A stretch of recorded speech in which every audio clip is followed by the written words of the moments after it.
Bismillahirrahmanirrahim. Assalamu alaikum dear students. Welcome again with a new subject, class 10 biology. Today we are going to discuss the chapter number 1 of biology, class 10. The chapter name is gaseous exchange. The topic is the relationship between breathing, gaseous exchange and respiration. We are going to discuss the relationship between these terms. So as you know that the process is almost same, but we have different terms for the same process, right? Now we will learn about what is the difference among all these things. So the first one is the breathing.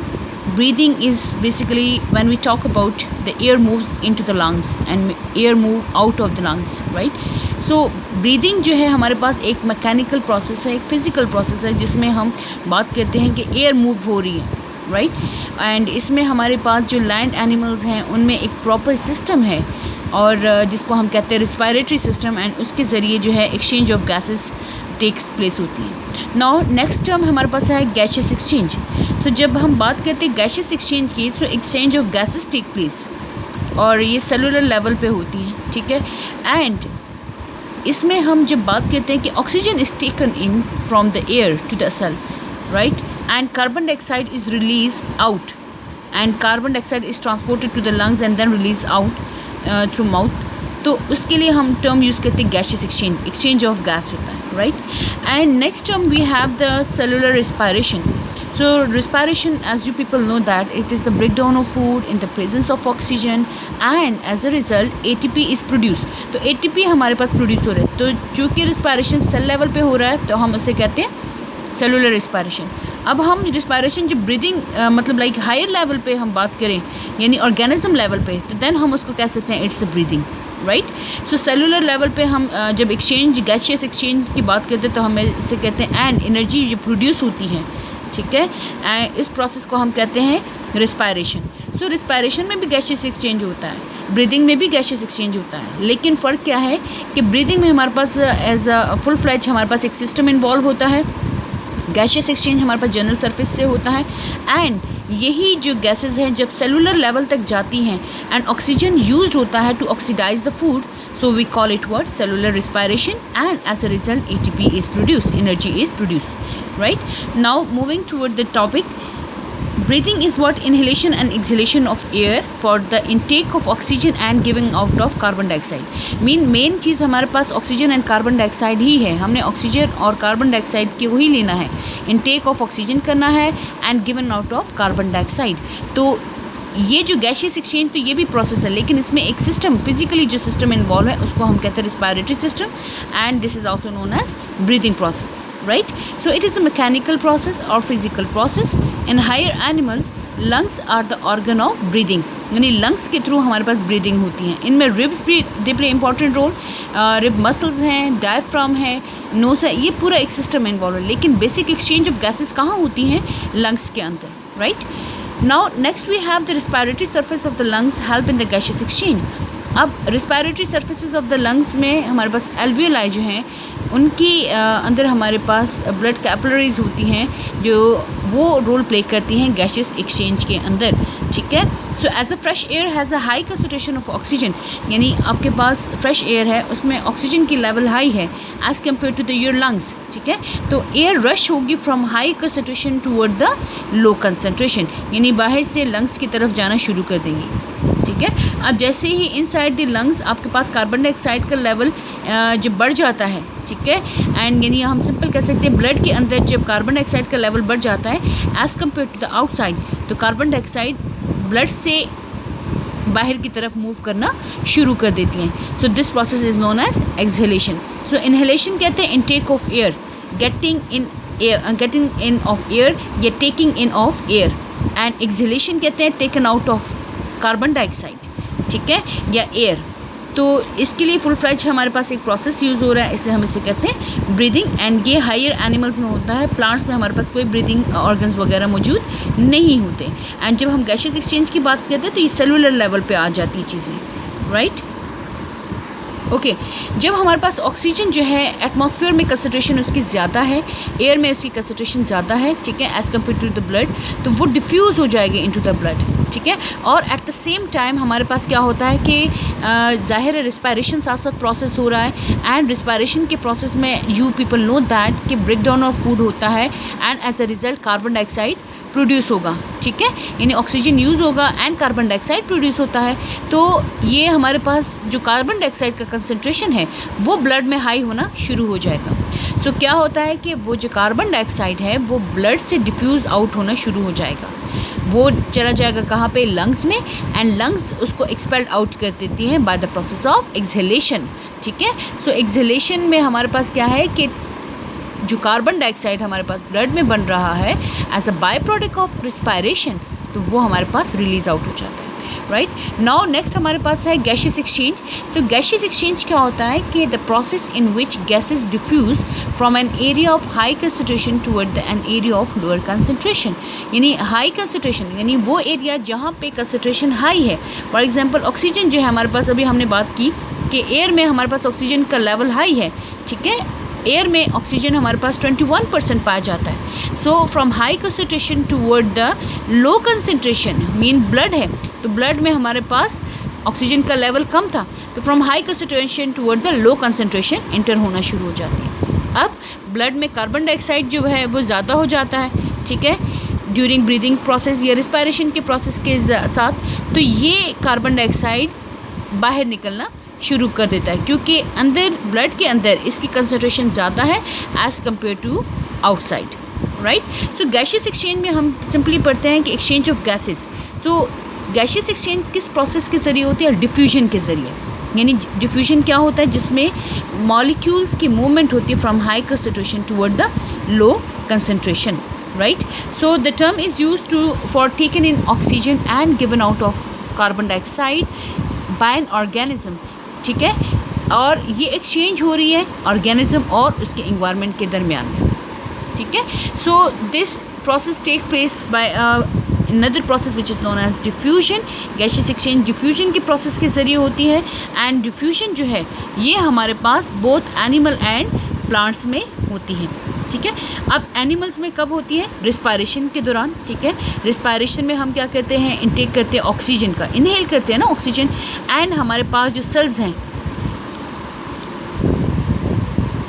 For example हमारे पास देखिए respiration में क्या है, for example ये आपके पास एक journal cell है, ठीक है। अब यहाँ पे फोटोसिंथेसिस के ज़रिए प्लांट्स में हमारे पास फूड स्टोर है C6H12O6 की फॉर्म में, ठीक है। अब ये आपके पास फूड स्टोर है, एंड क्या होता है कि ये रिस्पायरेशन के प्रोसेस में ये ऑक्सीजन जो है इसके साथ मिल जाता है, जैसे इनटेक हो गया, ठीक है। चाहे प्लांट की बात कर रही है ऑक्सीजन, ये मैं जनरलाइज एक प्रोसेस बता रही हूँ। अगर ये प्लांट के अंदर है, ठीक है, प्लांट में भी यहाँ ग्लूकोज मौजूद है, इसी तरह एनिमल के सेल्स में भी ग्लूकोज मौजूद है। सो जनरलाइज्ड फॉर्म में मैं आपको बता रही हूँ कि ये जो ग्लूकोज है आपके सेल में मौजूद है, तो ये जो ऑक्सीजन इनटेक हो रहा है ड्यूरिंग रिस्पायरेशन, तो ये हमारे पास क्या होता है कि ये फूड ब्रेक डाउन होगा, इस ऑर्गेनिक कंपाउंड की ऑक्सीडेशन रिडक्शन होगी, right. So oxidation mean loss of hydrogen and reduction mean gain of hydrogen. तो ये जो आपके पास कंपाउंड है ये आपके पास चेंज हो जाएगा। ये किस में चेंज हो जाएगा? Carbon dioxide plus water plus energy, ये आपके पास रिस्पायरेशन का प्रोसेस है। अब ये जो ऑक्सीजन इन हुआ है और ये कार्बन डाइऑक्साइड इसने आउट होना है, ठीक है, ये आपके पास रिस्पायरेशन का प्रोसेस है, ठीक है। अब प्लांट्स में क्या होता है कि ये जो कार्बन डाइऑक्साइड है ये आपके पास फोटोसिंथेसिस में यूज़ होता है, फोटोसिंथेसिस में, यानी एनिमल्स में तो सिंपल ये oxidation and reduction of food हो गया, एंड आपके पास ATP प्रोड्यूस हो गया, एंड कार्बन डाइऑक्साइड जो प्रोड्यूस हुआ है ये ब्लड में इंक्रीज़ हो जाता है, एंड देन ये जाएगा लंग्स में, एंड देन आपके माउथ के ज़रिए जो है एक्सपेल्ड आउट हो जाएगा। So this is the simple process of breathing, ठीक है, जिसमें रिस्पायरेशन में हमारे पास ऑक्सीजन यूटिलाइज हो रहा है एंड कार्बन डाइऑक्साइड बन रहा है, एंड एक्सचेंज ऑफ गैसेस भी हो रही हैं साथ साथ। If we are taking an example of the photosynthesis, तो photo mean light and synthesis mean making. तो photosynthesis में क्या होता है कि वही प्लांट सेल, फॉर एग्जांपल आप इसको प्लांट सेल ले लें, ठीक है. सो प्लांट सेल में क्या होता है कि ये ऑक्सीजन जो है इसके साथ मिलके एन ऑक्सीडेशन रिडक्शन प्रोसेस होगा, एंड यहाँ पे जो कार्बन डाइऑक्साइड प्रोड्यूस होता है तो प्लांट फोटोसिंथेसिस के लिए इस कार्बन डाइऑक्साइड को यूज़ करेंगे डे टाइम, राइट. एंड साथ साथ हमारे पास ये एटमॉस्फेयर से भी यूज़ हो सकती है carbon dioxide for the process of photosynthesis. Clear हो गया. तो आपके पास फोटोसिंथेसिस के प्रोसेस में जब ये यूज़ होगी कार्बन डाइऑक्साइड तो ये अगेन आपके पास फूड बनता जाएगा. सो यहाँ भी exchange of oxygen and carbon dioxide हो रही है between the cell and the environment.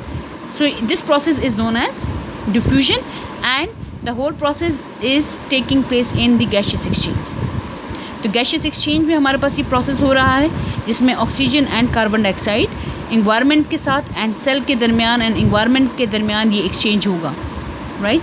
Now moving toward the respiration. तो रिस्पायरेशन अभी मैंने इसको यहाँ डिटेल कर दिया कि the process in which complex organic molecule like glucose is broken down into simpler molecule such as water and carbon dioxide with the release of energy at cellular level. यानी cell level पे आपका जब food break down होगा and energy produce होता है उसको हम कहते हैं रिस्पायरेशन.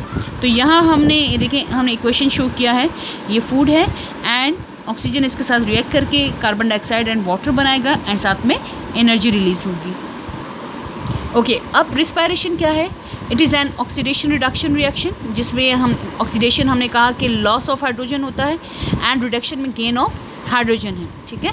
सो रिस्पायरेशन का जो प्रोसेस है बेसिकली वो कहाँ पे होता है? माइटोकॉन्ड्रिया के अंदर, ठीक है.